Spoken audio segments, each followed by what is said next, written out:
What if the path to billions started with a single Navy uniform? San Diego, America's finest city, home to pristine beaches, a world-class zoo, and one of the most powerful naval bases on Earth. But beneath the surface of this coastal paradise lies a story that most people have never heard. A story of ambition, of sacrifice, of empire building that stretches from the humble barrios of the Philippines to the gleaming towers of Silicon Valley, from the runways of Los Angeles Fashion Week to the trading floors of Wall Street. This is San Diego's best kept secret. It is the beating heart of Filipino America. With over 200,000 Filipino Americans calling this county home, San Diego boasts the third largest Filipino population in the entire United States. That's not a footnote in history. That's a foundation. A foundation built by Navy stewards who arrived in 1903, by nurses who healed a nation, by entrepreneurs who turned street corner dreams into global empires. Tonight, we pull back the curtain on the Filipino families and visionaries whose wealth, influence, and legacies are woven into the very fabric of San Diego.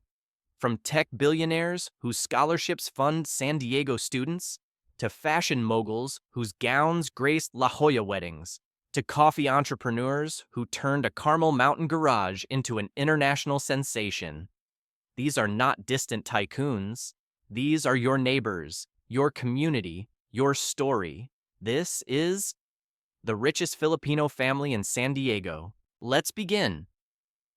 Before the billions, there were the believers.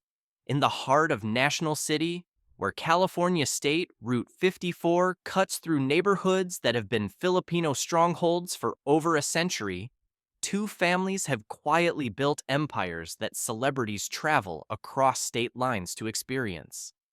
This is not the San Diego of beach resorts and biotech startups.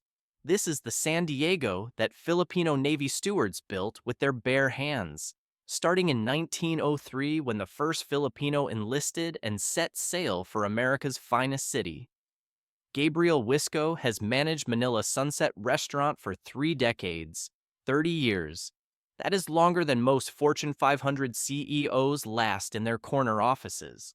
Longer than some tech companies exist before being acquired, longer than the entire lifespan of businesses that once seemed invincible. His establishment first opened its doors on Sunset Boulevard in Los Angeles, before relocating to National City, where it has become a pilgrimage site for those seeking authentic Filipino flavors. Sometimes we have celebrities, Gabriel says, with characteristic Filipino humility. We had Joe Coy here. He says it like it is just another Tuesday, like hosting one of the most famous Filipino-American comedians in the world is simply part of the job description. Because for families like the Wiscos, excellence is not an event, it is a lifestyle. Their famous bibingka and halo have become legendary, drawing families from across Southern California who understand that some things cannot be replicated by chain restaurants or fusion experiments.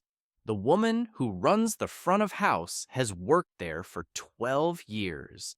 My very first job in America, she says, of Manila Sunset, and she never left.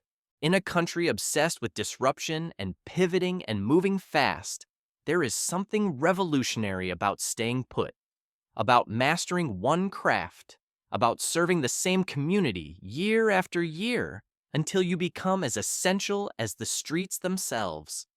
And then there is Fina Cerdia. 12 years ago, she arrived in America with nothing but a dream and a sewing machine, not a state-of-the-art computerized system, not a loan from investors, a single manual sewing machine and a table and very little cash. Today, Fina's fashion boutique and alterations in National City is the destination for traditional Filipino formal wear, serving a community of over 200,000 with the same machine she started with. It is a dream for me, really, to be in the United States, Fina reflects. Life in the Philippines is so hard, it made me have a dream. There was a lady who helped me when I was new here.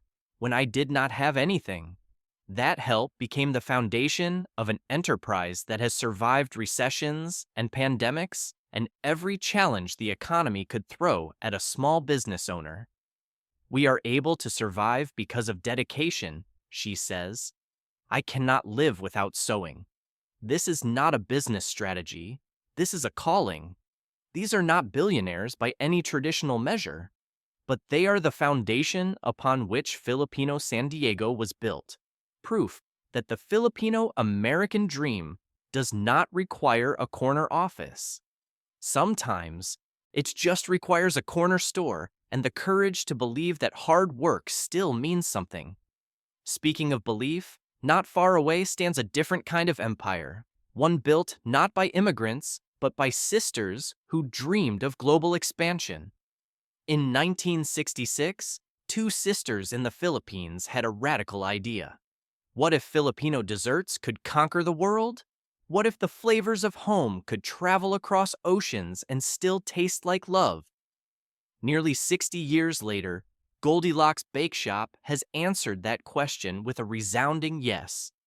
With hundreds of locations spanning the Philippines, North America, and beyond, the franchise has become synonymous with Filipino celebration. Birthday parties feature their cakes. Family gatherings require their steam buns. Holidays are incomplete without their seasonal specialties. And one of their most successful American outposts sits proudly in National City, San Diego.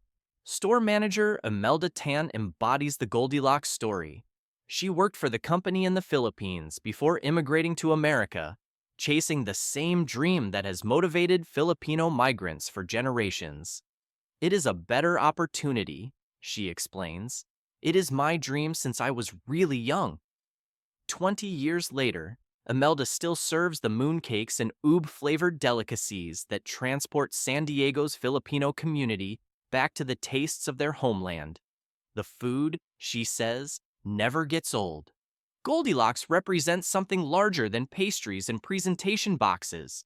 It represents the formalization of Filipino commerce in America, the proof that our cuisine can scale, can franchise, can compete on the global stage while maintaining the soul that made it special in the first place. But what happens when a new generation decides that Filipino food deserves more than a bakery counter? What happens when the children of that Navy legacy decide to reclaim their culinary heritage on their own terms? Filipino food is one of the most complex cuisines because it is a balance between acidity, sweet and sour, and salt, explains Philip Esteban. Most cuisines only have one or two things. That is what makes Filipino food unique. San Diego is listening. Esteban's white rice bodega on Adams Avenue has become ground zero for San Diego's Filipino culinary renaissance. His approach is revolutionary, yet respectful. I wanted to make something lowbrow and approachable for a demographic outside of Filipinos, he explains. I looked at tortillas as a vessel, and what is our vessel? White rice, hence the name. His first white rice location opened at Liberty Public Market, on the grounds of the former Naval Training Center. The very soil where generations of Filipino Navy stewards once trained, learned, and dreamed is now home to a restaurant celebrating their culinary heritage. This is not coincidence. This is poetry. Filipinos make up more than 40% of the Asian Americans in San Diego County, Esteban notes. That is a large community to tap into. He has been instrumental in pushing San Diego publications to add Filipino food categories to their annual best of lists. He partners with the San Diego Filipino Film Festival. He is building visibility for an entire culture, one plate at a time.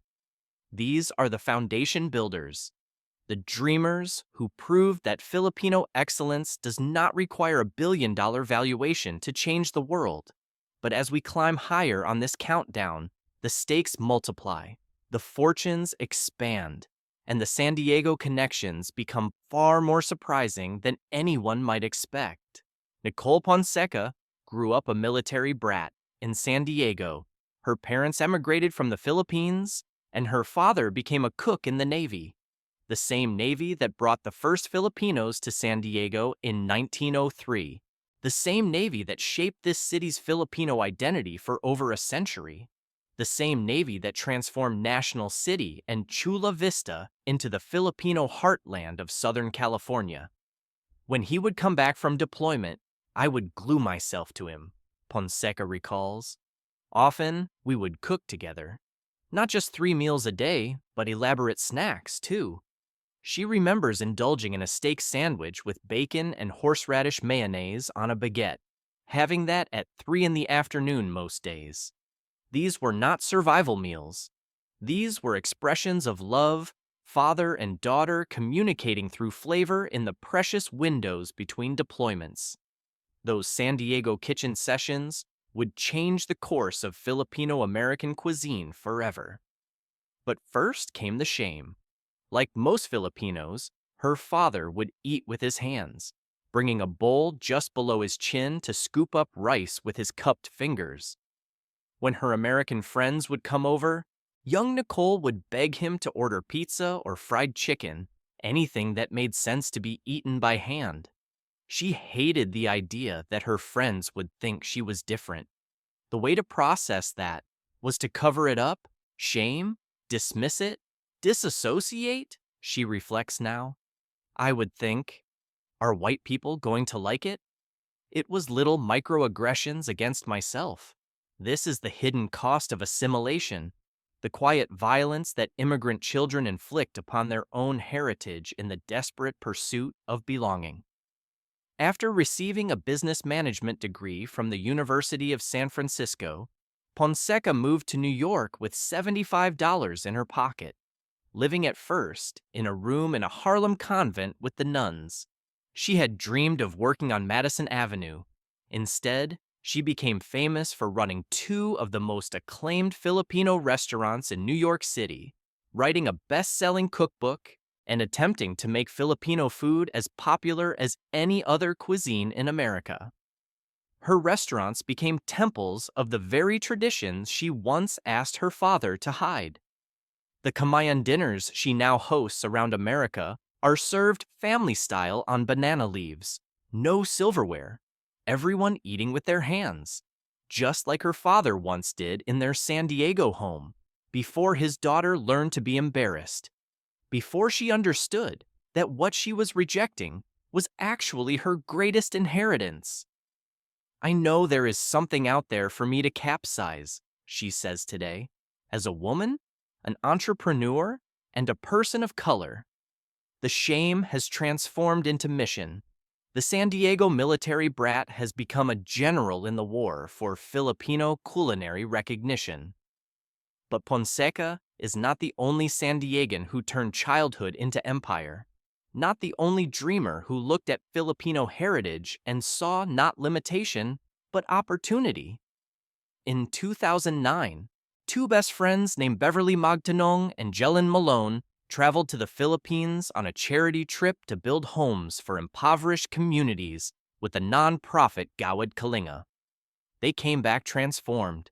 We were there to learn about social enterprise and social entrepreneurship, Beverly recalls. We saw everything from the slums to the beautiful countryside. We came back from that trip wondering what we could do to provide sustainable living for people in the Philippines. The question haunted them for years. What could 2 women from San Diego possibly do to change the economic trajectory of farmers halfway around the world? The answer came in an unexpected form: coffee. Here is the irony that makes this story quintessentially Filipino. When Beverly, Jelen, and their partners Sam Magtanong and Mike Arquines founded Mostra Coffee in 2013, none of them were coffee drinkers. Beverly was a classically trained opera singer from the Boston Conservatory. Jelen was a Hollywood actress and television host with 15 years of marketing experience. Mike was a chef who had worked at renowned Michelin star restaurants. Sam was a decorated Army veteran with sharp business acumen. We joked that we were like a 4-headed monster, Mike laughs. Not typical when you are creating a coffee company, but it worked. They learned that the Philippines was once the fourth largest coffee producer in the world before disease devastated the crops in the late 1800s. They decided to help write a new chapter in that history. They started with a 1-pound roaster. Beverly's mother bought it for them. Jellen's grandfather and grandmother contributed money for their first 4 bags of beans. Their first roasting sessions happened in a Carmel Mountain garage, gatherings they called Mostra Wednesdays, because that was the only day they could all gather to learn their craft. They would open the back and put out one folding table and a few chairs, and the community would show up. Jalen remembers, it was this community thing. Plus, we were Filipino, and that Filipino hospitality that we were raised in just came through. We treated you like you were coming into our house. A major distributor once told them that Philippine coffee did not even exist. They pressed on anyway. Today, Mostra Coffee was named 2020 Micro Roaster of the Year by Roast Magazine, one of the most coveted awards a coffee roaster can receive. Their roaster, Nick Berardi, won the United States Coffee Roasting Championship in 2022 and represented America at the World Championships in Milan, achieving the best showing by the United States to date. They have been named among the top 50 coffee shops in the world and top 10 most popular cafes by major travel publications. And in what might be the ultimate San Diego coronation, Mostra Coffee is now the official coffee partner of the San Diego Padres at Petco Park. I am legitimately crying right now, Jelen admitted when the partnership was announced. Like, real tears. I got into the industry because I wanted to create representation in the media for Filipino Americans and Asian Americans. Her grandfather, she reveals, was one of the founders of the San Diego Filipino American Chamber of Commerce. The legacy continues across generations. In 2024, California State Senator Brian Jones named Mostra Coffee the Small Business of the Year for Senate District 40. Their charitable giving in 2023 alone exceeded $210,000 in cash and coffee donations to hospitals, veterans organizations, food banks, and community programs, from a garage in Carmel Mountain to the concourse of Petco Park, from 4 friends who did not drink coffee to Roaster of the Year. This is what happens when Filipino ambition meets San Diego opportunity. But we have not yet reached the stratosphere. The next entries command fortunes measured not in millions, but in hundreds of millions. The intensity is building, the stakes are rising, and the connections to San Diego are about to become extraordinary. Now we enter rarefied air.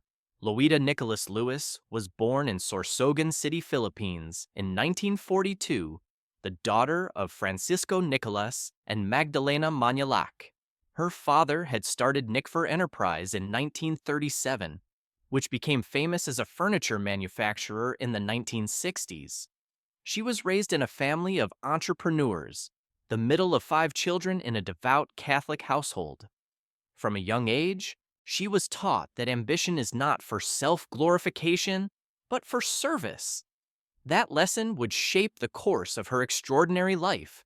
She earned her Bachelor of Arts in Humanities cum laude from St. Teresa's College, Manila. She completed her Bachelor of Laws from the University of the Philippines, Diliman, placing 7th in her class in 1967. She passed the Philippine Bar examination and was admitted to practice in 1968.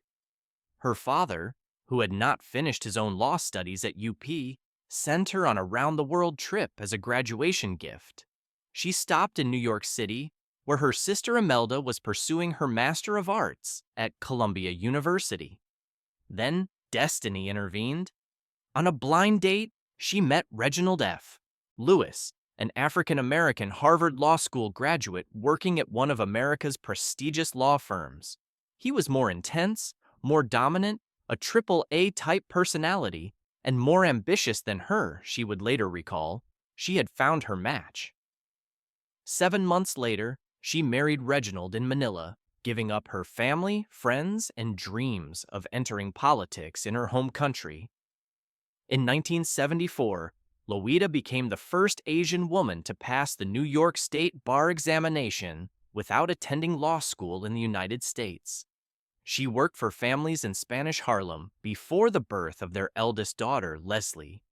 She served 10 years as general attorney in the United States Immigration and Naturalization Service, ultimately winning her discrimination case against the agency. She co-authored How to Get a Green Card, but her husband was building something far larger.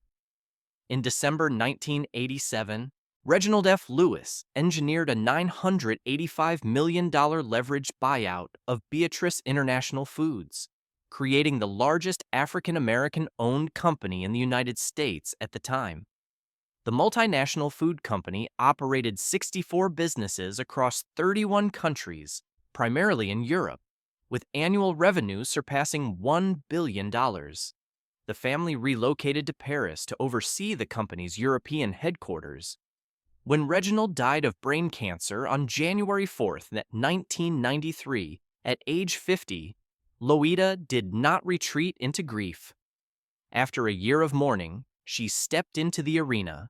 As CEO and chair of TLC Beatrice International, she led the $2 billion multinational food company with operations across Europe, Asia, and Africa.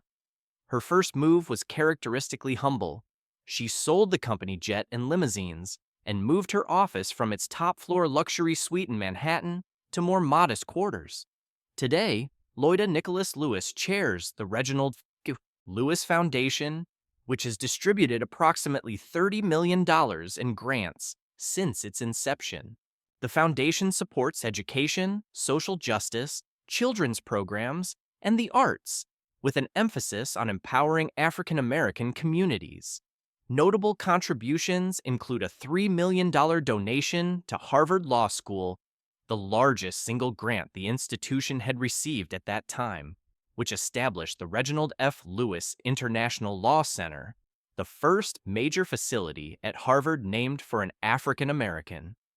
She is a co-founder of the National Federation of Filipino American Associations, where she served as national chair. She co-founded the Asian American Legal Defense and Education Fund. She established U.S. Filipinos for Good Governance. She advocated for dual citizenship and overseas voting during Philippine national elections. Her estimated net worth stands at $600 million. But what brings Loida to this countdown about San Diego? In April 2023, San Diego County officials declared April 15th Loida Nicholas Lewis Day. She had come to the region on a book tour for her memoir, Why Should Guys Have All the Fun? And the community embraced her as one of their own. Her book launch included intimate gatherings with community leaders in Los Angeles and San Diego, cementing her relationship with Southern California's Filipino elite. At 82 years old, she launched the Loida Lewis podcast in 2024, interviewing guests about success, culture, and leadership. The tagline reads, "Let us live, love, laugh, and learn together." She continues to lead not through wealth or titles, but by amplifying the voices of others. Love is patient. Am I patient? She reflects, quoting scripture. Love is kind. Am I kind? Love is not self-seeking. Am I self-seeking? These questions guided her through jealousy, through grief, through the weight of billion-dollar decisions. They guide her still, from Sorsogon to San Diego, from a blind date in New York to a day named in her honor on the California coast. This is the arc of Filipino American achievement. But there is another family whose name echoes through San Diego's most elegant venues, whose creations have adorned Hollywood royalty and La Jolla brides alike. When Britney Spears got married, she wore Monique Lhuillier.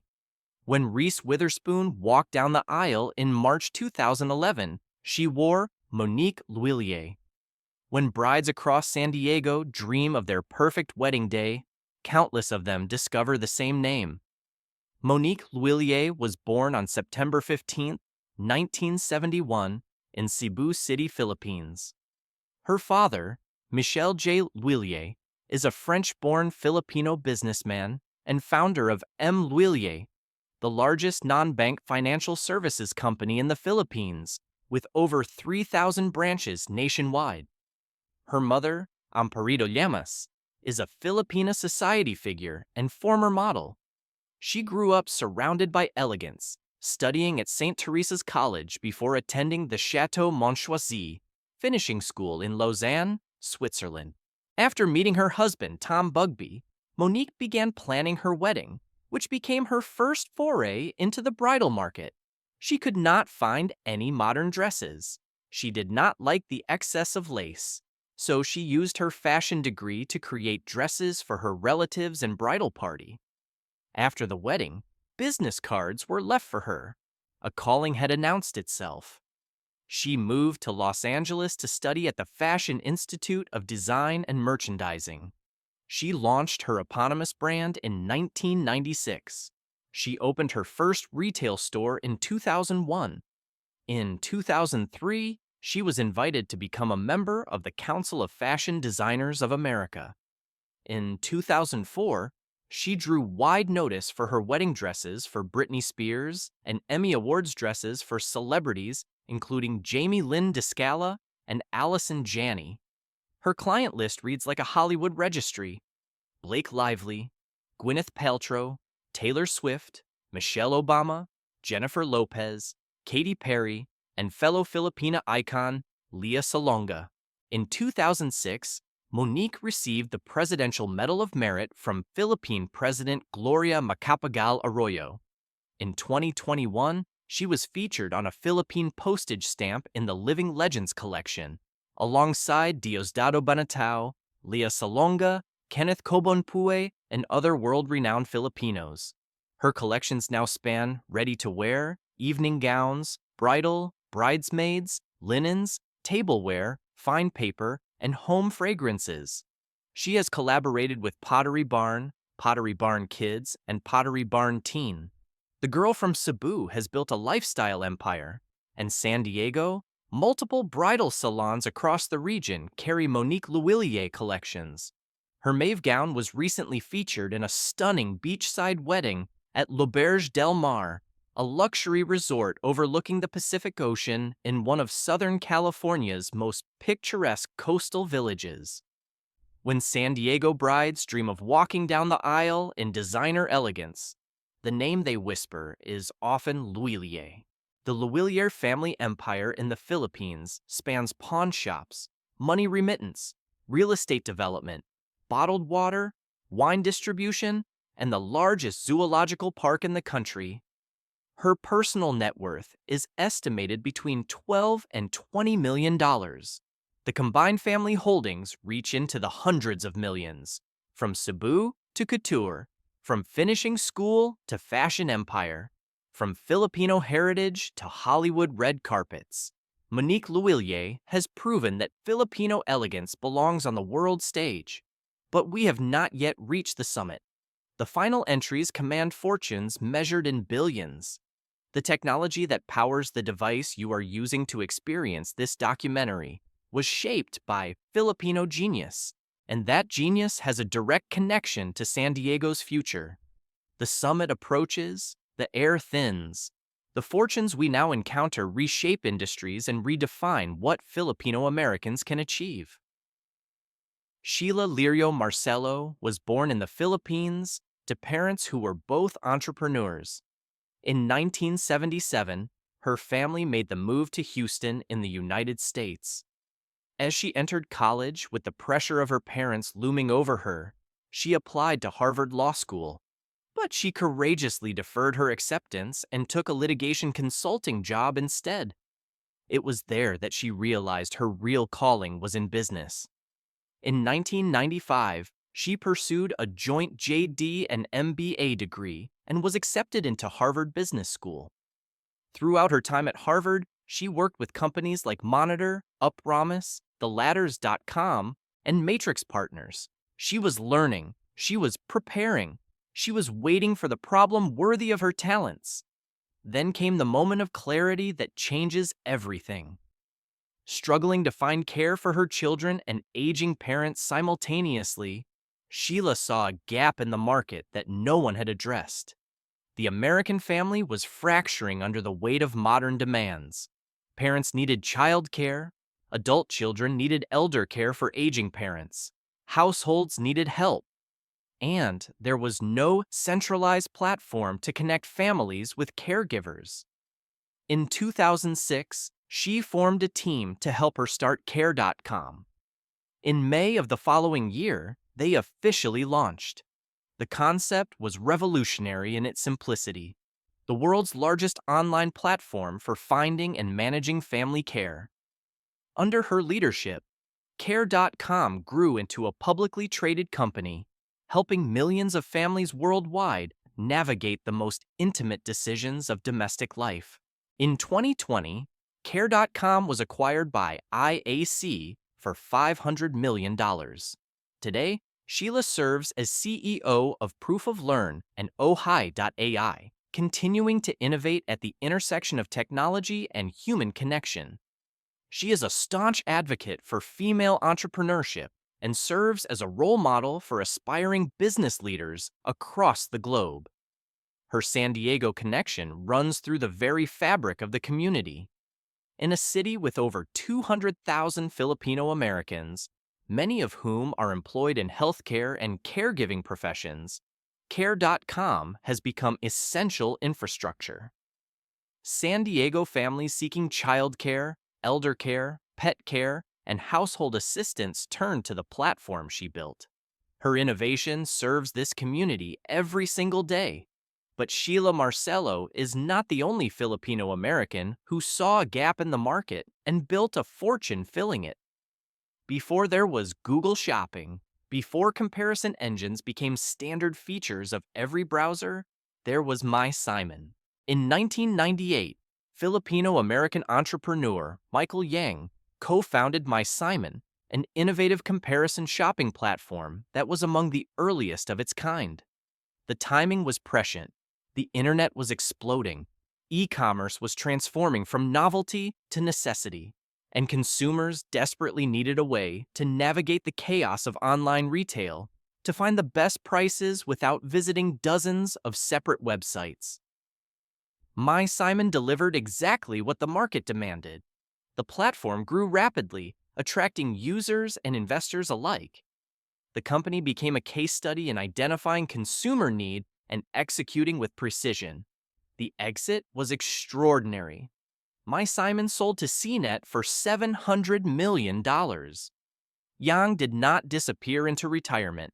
He became an investor and advisor in the tech world, helping guide other startups to success. His impact on Silicon Valley showcases the versatility of Filipino-American entrepreneurs in the technology sector. He proved that Filipinos belonged not just in the labor force of tech companies, but in the founder's chair, in the boardroom, in the winner's circle. Southern California's technology ecosystem, including San Diego's growing startup scene, has benefited from the trail blazed by pioneers like Yang. His success opened doors and shattered assumptions about who could build world-changing companies. But there is one name that towers above all others. One fortune that dwarfs everything we have discussed. One legacy that touches every person reading these words, whether they know it or not. If you are experiencing this documentary on a computer, tablet, or smartphone, you owe a debt to Diosdado Banatao. Dado was born on May 23, 1946, in Iguig, Cagayan, Philippines. His father, Salvador, was a rice farmer. His mother, Rosita, was a housekeeper. During his childhood, he walked barefoot on dirt roads to reach Malabac Elementary School. There were no computers, no technology, no indication that this child from the provinces would revolutionize how humanity interacts with machines. But Dado's father believed in education. He stressed its value and encouraged his son to complete his studies, despite resistance from community elders who saw farming as the only path.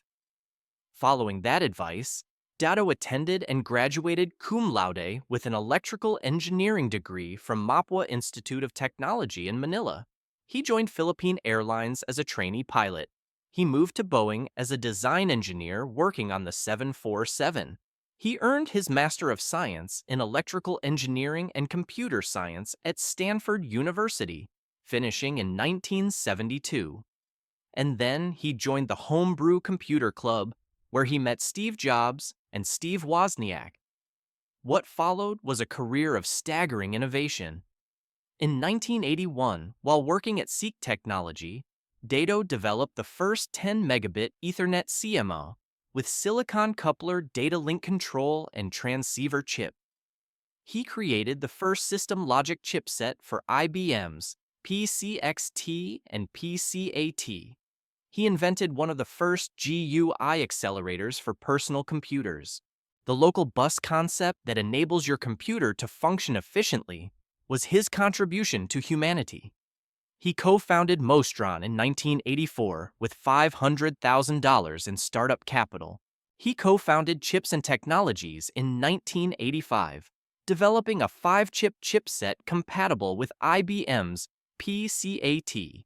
In less than a year, the company achieved $12 million in sales in the first quarter alone. In 1996, Chips and Technologies sold to Intel for approximately $430 million. He co-founded S3 Graphics in 1989 in Santa Clara, California. The company developed GUI accelerators and had an initial public offering of $30 million. By 1996, S3 was the leader of the GUI accelerator market. In 2000, Dado founded Tallwood Venture Capital with $300 million of his own capital. He was instrumental in commercializing GPS technology for consumers through CRF technology. His estimated net worth reached approximately $5 billion. But here is what makes Dado Banatao the definitive answer to our question about the richest Filipino connected to San Diego. The Banatao Family Filipino-American Education Fund explicitly awards scholarships to students from San Diego County. The eligible regions include Northern California counties and 3 Southern California counties: Los Angeles, Orange, and San Diego. Dado Banatao looked at America's finest city and declared that its Filipino students deserve the same opportunities he received. The California Institute for Telecommunications and Information Technology operates at UC Irvine and UC San Diego. The Banatao Institute is institutionally linked to this network of California research institutes. His vision for technological innovation extends directly into San Diego's academic infrastructure. He believed deeply in Filipino talent, said former Finance Secretary Cesar Purisima, and often emphasized that talent was never the problem. What mattered was opportunity and access to world-class technology education. San Diego's Filipino students now have that access because of him. Dado Banatao passed away on December 25, 2025, in Stanford, California, from complications of a neurological disorder. He was 79 years old, surrounded by family and friends on Christmas Day. From barefoot walks on dirt roads to billions in Silicon Valley, from a rice farmer's son to a pioneer who shaped the modern world, from Iguig, Cagayan, to a scholarship fund that reaches San Diego. This is the richest Filipino family connected to San Diego. This is the legacy. This is the dream made manifest. So, who is the richest Filipino family in San Diego? The answer is all of them.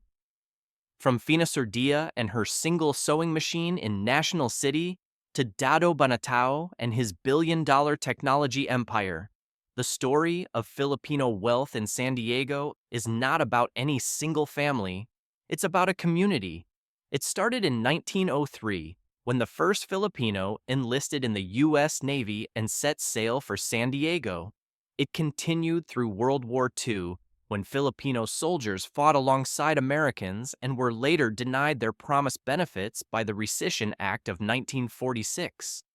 It persisted through decades of discrimination, of being called flip, of being limited to steward positions, of being told their dreams were too big for their circumstances. And yet, today, San Diego's Filipino-American Highway bears witness to a community that refused to be diminished: the Filipino-American Chamber of Commerce. Greater San Diego continues the legacy that Jelen Malone's grandfather helped build. The Congressional Gold Medal ceremonies honoring Filipino World War II veterans remind us that sacrifice is the foundation of success. Mostra Coffee serves the San Diego Padres. Monique Luillier gowns Grace La Jolla weddings. Dado Banatao scholarships fund San Diego students. Loida Nicholas Lewis Day is officially on the San Diego County calendar. The wealth isn't just in bank accounts. It's in the 200,000 Filipino Americans who call this county home. It's in the nurses who heal, the Navy personnel who serve, the entrepreneurs who dream, the parents who sacrifice so their children can reach higher. Quote 1 said one of the community leaders we profiled. Quote 2. Consider this documentary our contribution to that sharing. From the barrios of the Philippines to the boardrooms of America, the Filipino spirit of resilience, family, and faith has built empires in every industry imaginable. And San Diego, America's finest city, has been the launching pad for so many of those dreams. The Navy brought us here, the community kept us here, and the future? The future belongs to the next generation of Filipino San Diegans who will take these legacies and build something even greater. This has been the richest Filipino family in San Diego. Salamat po, thank you, and good night.